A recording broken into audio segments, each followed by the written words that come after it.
Assalamualaikum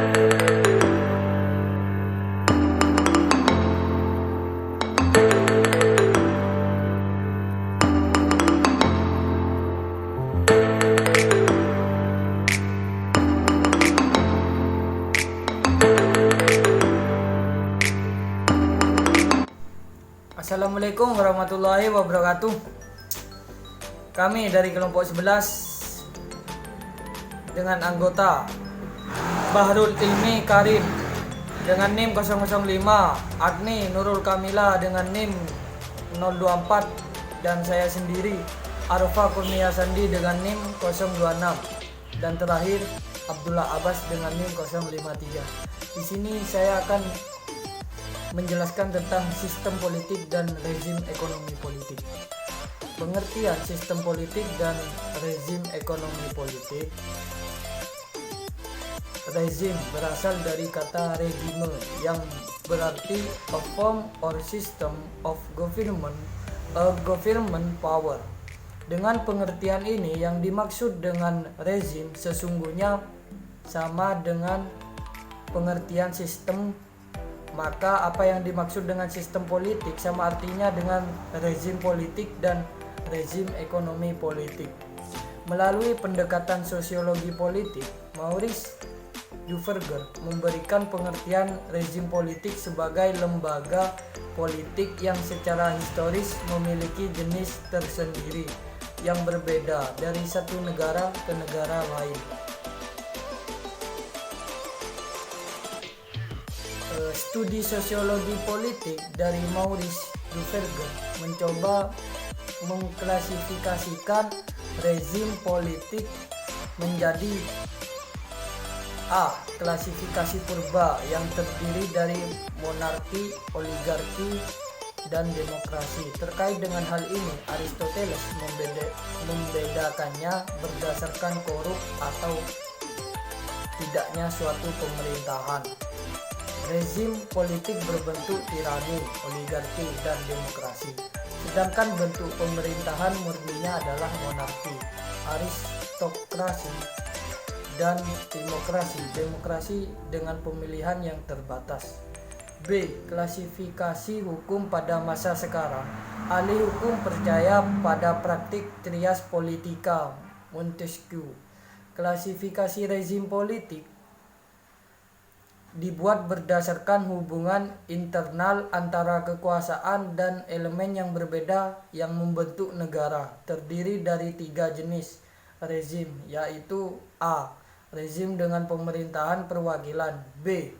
Rezim dengan pemusatan kekuasaan.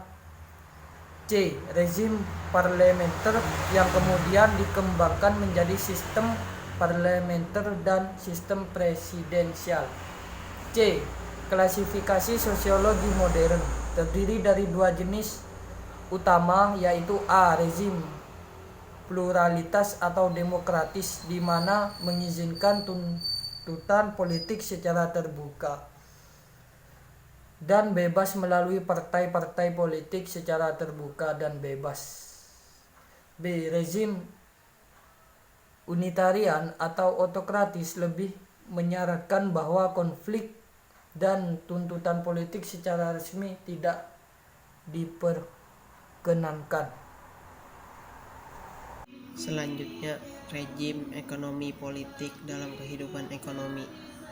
Rezim ekonomi politik menurut Maurice Duverger dapat dilihat dari 2 pandangan. Pertama, pandangan kaum matriks yang mengatakan bahwa rezim ekonomi politik mencerminkan sistem produksi dalam suatu masyarakat. Kepemilikan faktor produksi dikuasai oleh suatu kelompok masyarakat dan disebut kaum kapitalis atau bourgeois. Memiliki faktor produksi dan hanya menjadi bagian dari faktor produksi tersebut, yaitu kaum buruh atau proletar. Kedua, paham liberal yang melebih-lebihkan independensi lembaga-lembaga politik dalam hubungan dengan ekonomi. Dengan kata lain, intervensi politik terhadap kehidupan ekonomi sangat kecil, untuk tidak mengatakan tidak ada sama sekali.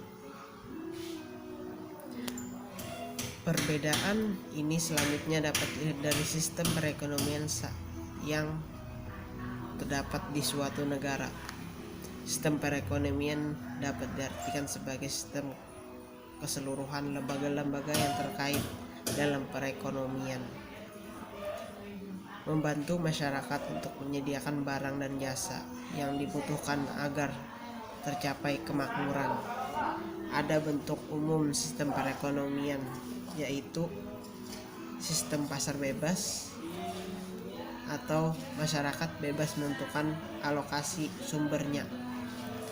Sistem ekonomi campuran. Selanjutnya sistem ekonomi politik. Sistem ekonomi politik dalam bahasa Yunani terdiri dari kata okonomike dan polis, yang secara umum berarti kaitan erat antara faktor produksi, keuangan, dan perdagangan dalam kebijakan pemerintah di bidang moneter, fiskal, dan komersial. Martin Stanley mengatakan ekonomi politik menjelaskan interaksi sistematis antara aspek ekonomi dan aspek politik. Hubungan interaksi ini bisa dinyatakan dalam banyak cara, baik ada hubungan kualitas antara satu progres dengan progres yang lain yang bersifat determinatik, atau hubungan yang bersifat timbal balik. Ekonomi politik modern banyak membahas ketidakadilan berkaitan dengan pemerintahan, pendapatan, kemiskinan, pertumbuhan, dan struktur lainnya, baik dalam ekonomi nasional maupun ekonomi internasional. Adam Smith, ekonomi politik adalah cabang ilmu negarawan atau legislator dengan tujuan: 1. Menciptakan suatu sumber pendapatan masyarakat dan menyediakan daya bagi negara agar mampu menyelesaikan sebagai tugas dan fungsinya. Sementara itu, Gregory dan Stratt mencoba menjelaskan keterlibatan negara dan dalam kehidupan ekonomi suatu negara dengan mengemukakan 4 aspek. Mereka membuat satu kerangka analisis yang mengatakan sistem ekonomi politik atas 4 aspek yang mengandung sisi masing-masing. Di antaranya organisasi pembuatan keputusan, penyediaan informasi, dan sistem interpret atau bersifat moral atau material. Dunia politik sangat berpengaruh terhadap kemajuan ekonomi suatu bangsa atau daerah. Dalam pengembangan ekonomi sangatlah penting mempertimbangkan resiko politik dan pengaruhnya terhadap kelangsungan ekonomi. Selanjutnya, pengaruh faktor politik terhadap bisnis. Dalam berbisnis sangatlah penting mempertimbangkan resiko politik dan pengaruhnya terhadap organisasi.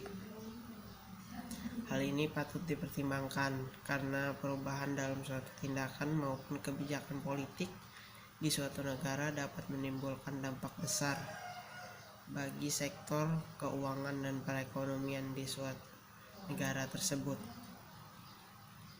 Resiko politik umumnya berkaitan erat dengan pemerintahan serta situasi politik dan kemampuan di suatu negara.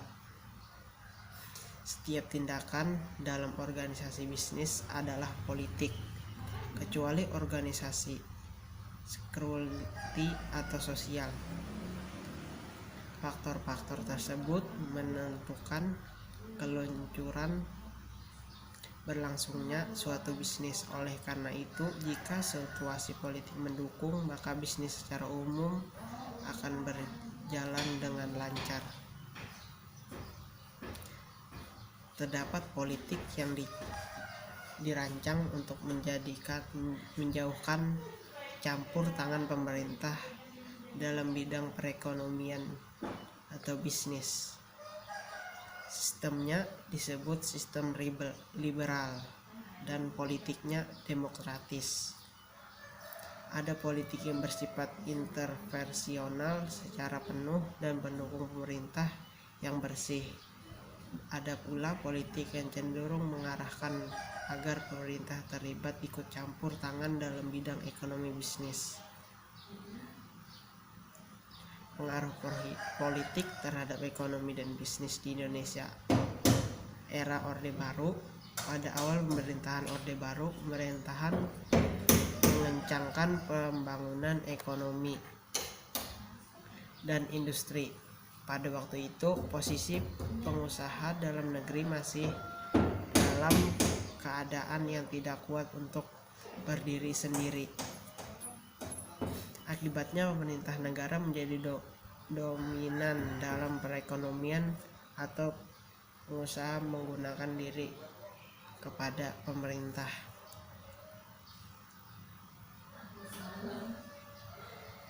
Secara politik, kebijakan ini memicu pertumbuhan secara swasta, termasuk swastansi BUMN. Selanjutnya, penutup kesimpulan. Rejim politik adalah sebagai lembaga politik yang secara historis memiliki jenis tersendiri yang berada di suatu negara ke negara lain. Mengembangkan struktur kelembagaan tersendiri di mana kehidupan politik itu terjadi. Struktur kelembagaan ini merupakan bagian dari kerangka sosial yang secara keseluruhan terdiri dari lembaga-lembaga lainnya, termasuk faktor geografis dan demografis. Dengan demikian, rejim politik adalah sistem politik yang berlaku di suatu negara pada suatu periode tertentu dengan mengembangkan sistem kelembagaan politik tertentu sesuai dengan kerangka sosial budaya ada di negara tersebut. Sekian presentasi dari kelompok kami. Wassalamualaikum warahmatullahi wabarakatuh.